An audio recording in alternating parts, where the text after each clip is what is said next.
students, welcome back to our online class.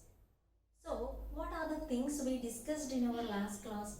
We are studying about data structures 2, stack and queue, and we already studied about the topic stack. What all things we studied under the topic stack? So stack is a linear data structure which is implemented in LIFO manner. LIFO means what? Last in, first out manner. Then what are the two basic operations of a stack?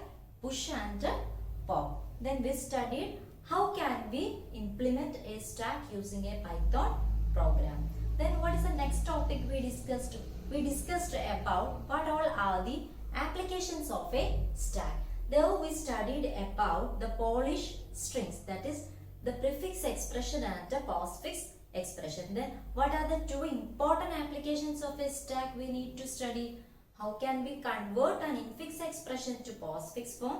Second one is how can we evaluate the value of a postfix expression? That all things we discussed in our last class. Today we are going to study in detail about the next data structure known as queue. You all are familiar with the term queue. Suppose we are going to buy something from a shop, then there we can see a queue. So that queue is same as that of the data structure queue in computer science. So we can say that queue is also a linear data structure which is implemented in FIFO manner. So FIFO means what? FIFO means first in, first out manner. So just think about a queue in our day-to-day life. Then how the insertion and deletion takes place in that queue. We know that when a new person enters to an existing queue, insertion will take place at the back end only, and from where a person delete from the queue? From the front end. That is, the first inserted person will be deleted from the queue first. That is known as first in, first out. So in which manner a queue is implemented? A queue is implemented in FIFO manner, that is first in, first out, which means what? The first inserted element will be removed from the queue first. Then where the insertion takes place in case of a queue? The insertion takes place always at the back end of the queue. So the back end is known as the rear end of the queue. So this term is important, rear end. So the two terms associated with the queue are front end and rear end. Rear end denote which end? The back end of the queue. Next is deletion. From which end the deletion takes place? So the deletion takes place from the front end of the queue. Suppose this is a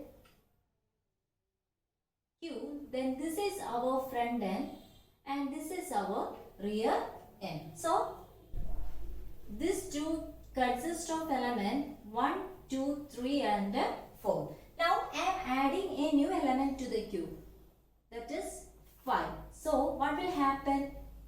The new element is added to the back end only. Now I am going to delete an element from this queue.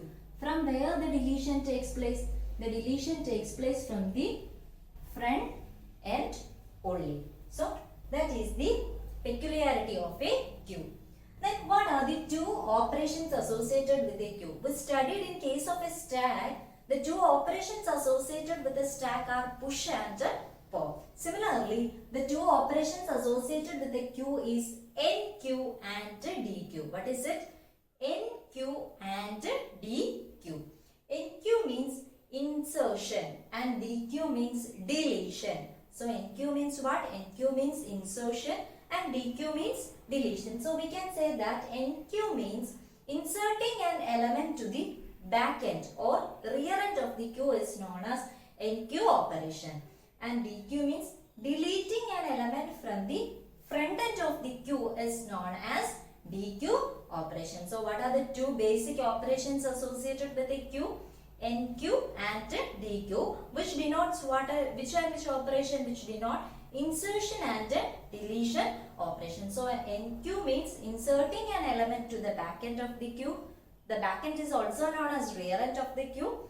DQ means deleting an element from the front end of the queue.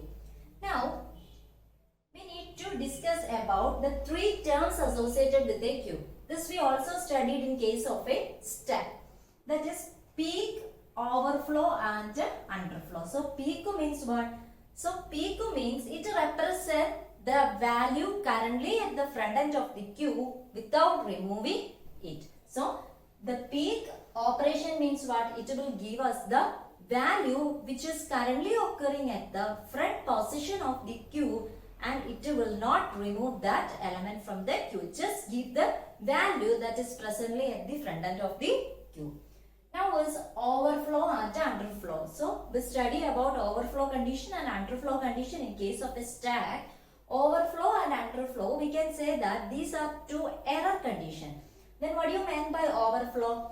Overflow means we are trying to insert an element to the queue that is already full. Suppose we have a queue that is of capacity 5. So capacity 5 means what? Only 5 elements can place at the queue at a particular time. Then one is trying to insert a new element to the queue that is of capacity 5 and which is full.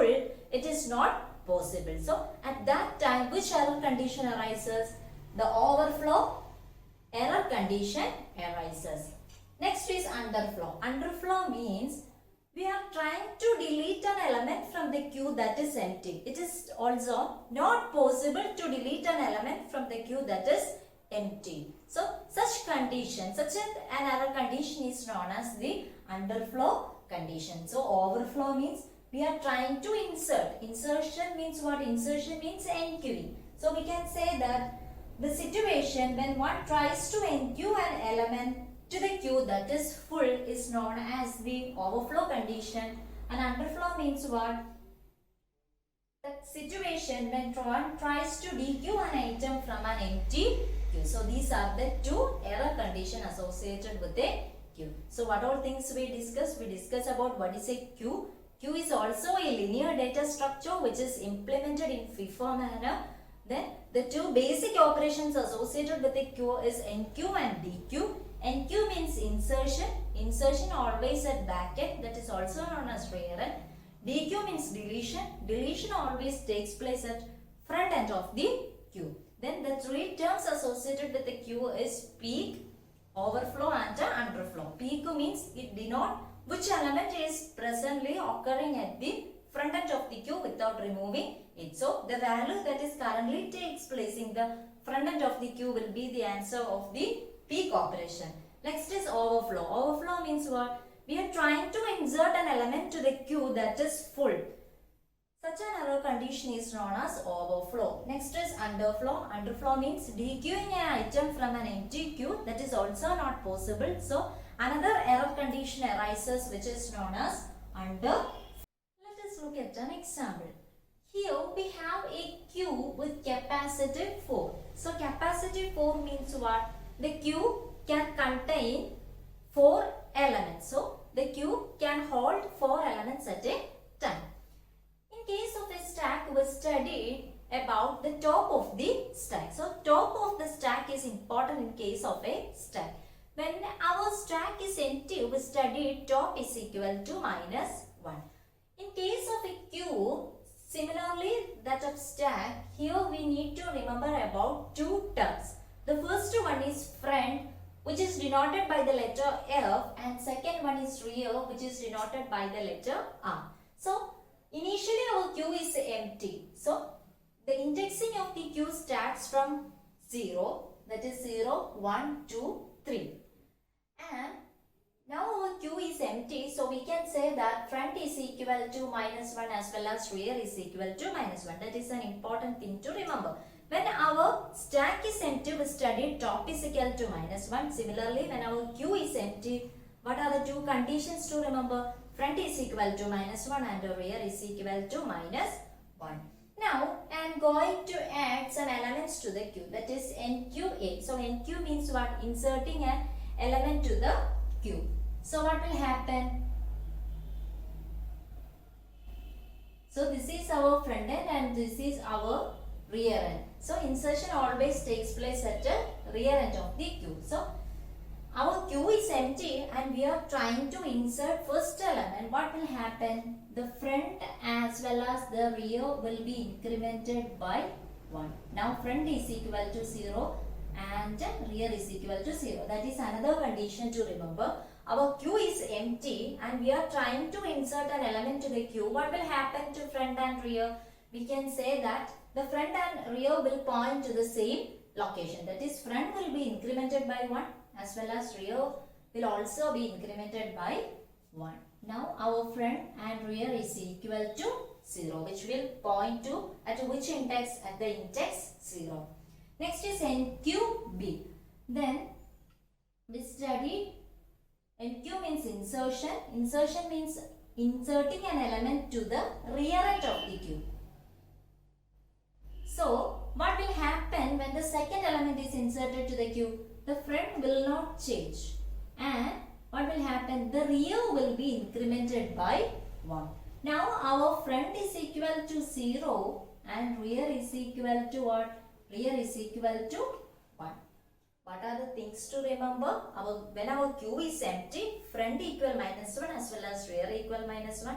When we insert the first element to the queue, both the front and the rear will be incremented by 1. That is, front and rear is equal to 0.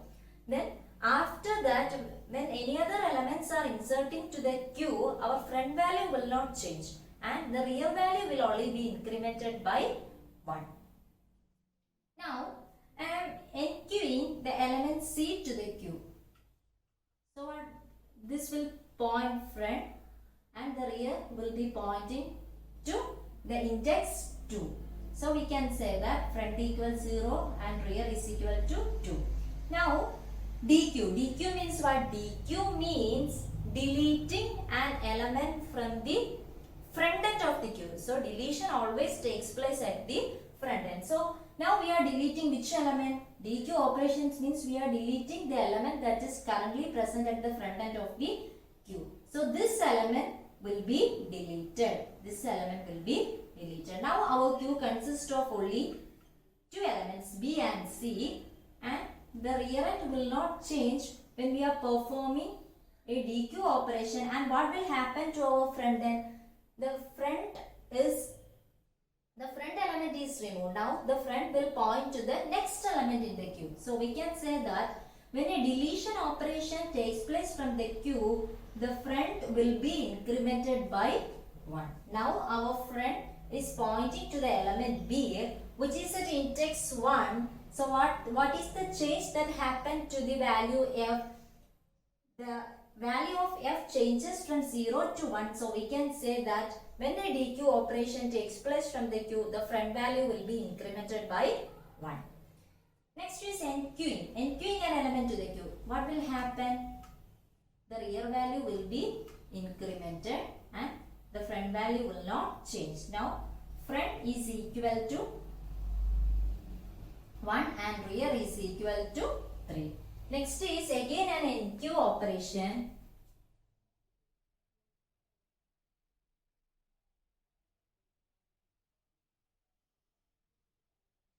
So we are inserting which element to the queue? The element E to the queue.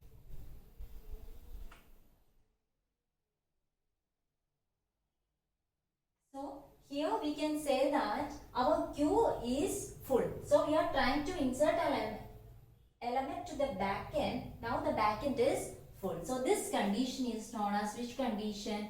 The overflow condition. We are trying to insert an element to the queue that is already full.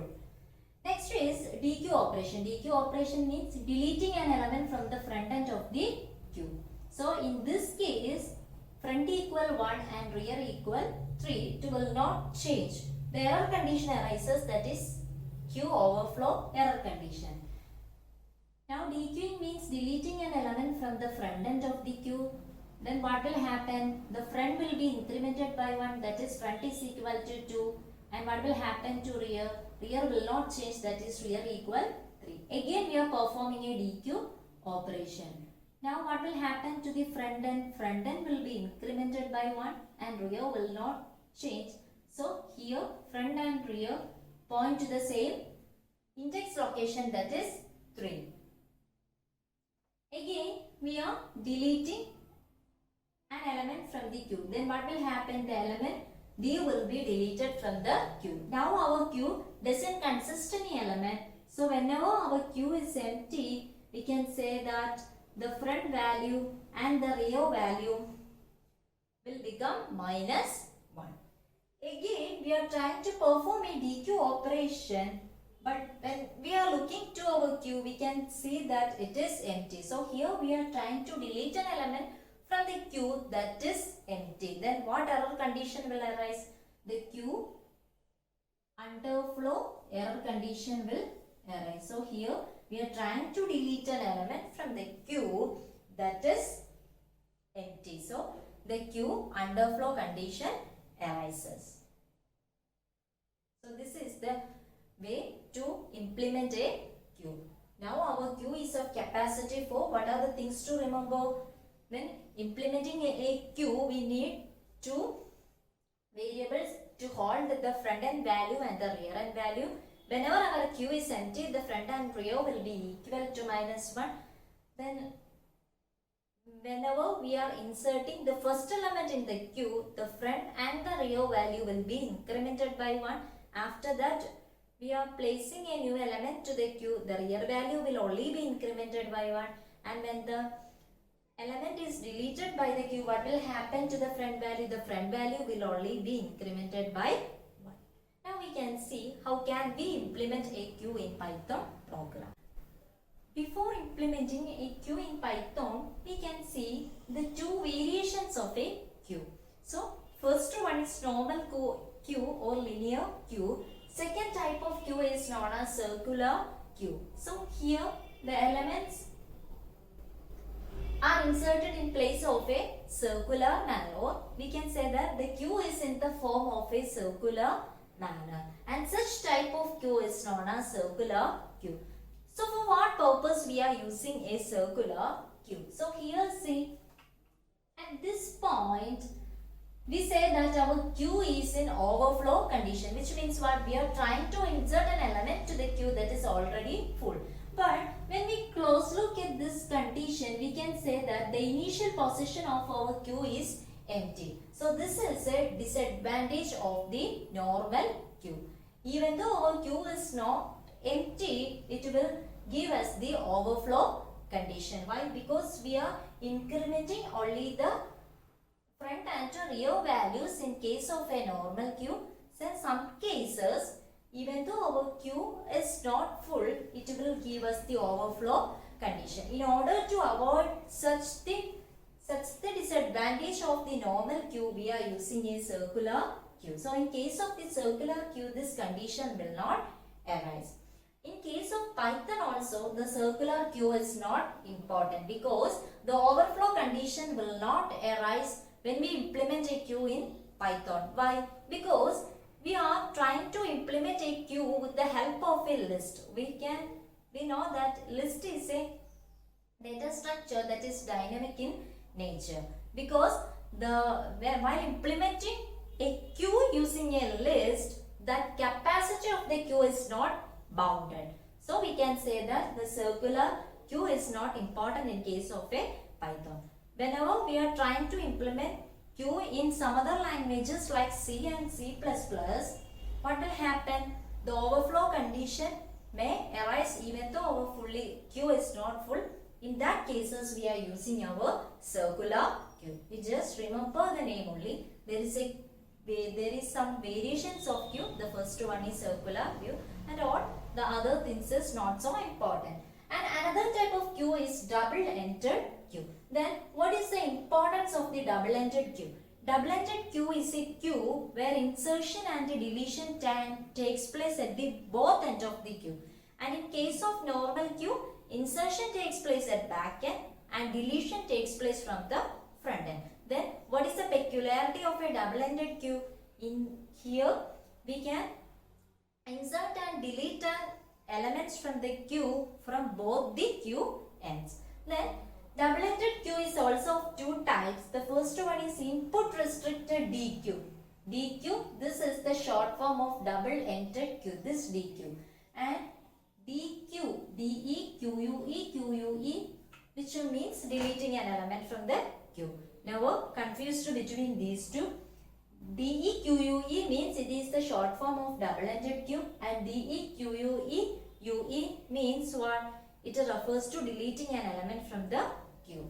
Then input restricted DQ. Input restricted DQ means the input, that is the insertion is restricted. So we can't insert at both ends of the queue. In case of an input restricted DQ, we can insert at only one end. In normal case, where at which end the insertion takes place? At the back end. So we can say that in case of an input restricted DQ, insertion will take place only at one end, that is our back end, and deletion can be performed from both the ends. Then such a queue is known as input restricted DQ. Next is output restricted DQ. Output restricted DQ means what?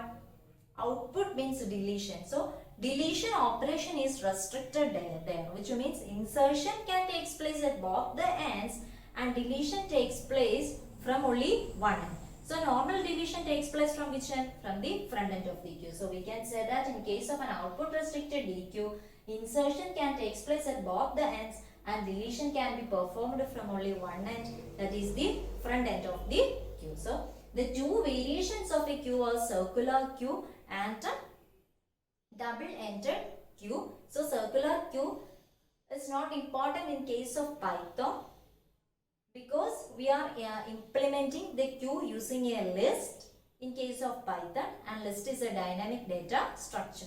Next is double-ended queue. There also we can see two variation, input restricted DQ and output restricted DQ. Then double-ended queue means a queue, there we can perform insertion and deletion from both the ends. In case of input restricted DQ, insertion is restricted. So insertion can be performed from rear end only and deletion can perform from both the ends. And in case of output restricted DQ, there the output is restricted, that is the deletion is restricted. So deletion can be performed from front end only and insertion can be performed from both the ends. Now we can see how can we implement a queue in Python program. I already told you we are trying to implement a queue using which data structure? Using the list data structure, and we studied the list in Python is dynamic. So the queue overflow condition will not arise here. The only condition with that is possible to arise is queue underflow. Underflow means we are trying to delete an element from the queue that is empty. Now we declare a queue, that is queue is equal to a list, and we assign front is equal to -1 and rear equal -1. So initially our queue is empty, so we assign front and rear as the values -1. So what are the basic operations of a queue? NQ and DQ. Then we need to perform two more operations, that is the peek and the display operation. So peek operation means we need to get the element at the front end of the queue without deleting it. Display means we are trying to display what all elements are present in the queue. So first of all, the NQ operation. NQ means inserting an element to the queue. So the F and R value will change. So we are globally declaring it. So global F and global R. Now from the user we are asking to insert an element to be inserted to the queue. That is item is equal to int input of enter element. That item will be our value to be inserted to the queue. Then in order to insert an element to a list, we use which function? The append function. So what is the name of our queue? Queue. That is queue dot append of item. Then what will happen? The inserted element will be inserted to the back end of the queue.